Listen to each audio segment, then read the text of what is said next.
More than 50% of patients who were hospitalized with severe COVID-19 were found to have heart damage even months after their discharge, according to a new study. The study, published in the European Heart Journal, looked at 148 patients from 6 hospitals around London, UK, and found that patients who had severe COVID-19 as well as raised levels of a protein called troponin were more likely to have damage to their hearts. Troponin is released into the blood when the heart muscle is injured, and a rise in the levels can happen if something like an artery is blocked or there's inflammation to the heart. Extremely high levels often indicate the person has suffered a heart attack. Previous research has shown that about a fifth of patients who are hospitalized with COVID-19 also have elevated troponin levels.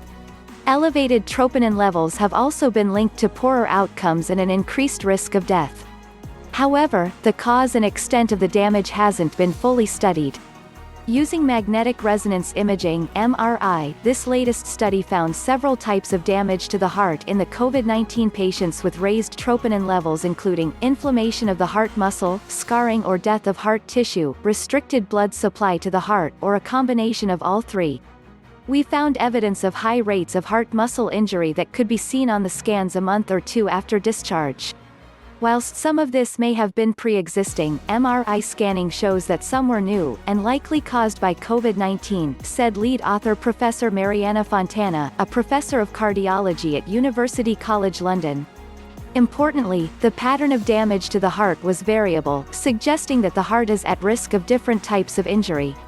While we detected only a small amount of ongoing injury, we saw injury to the heart that was present even when the heart's pumping function was not impaired and might not have been picked up by other techniques.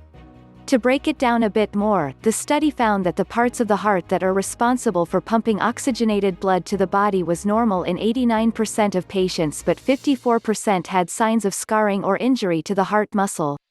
Further, just over a quarter had scarring from inflammation, while 22% had either infarction or ischemia. 6% had both.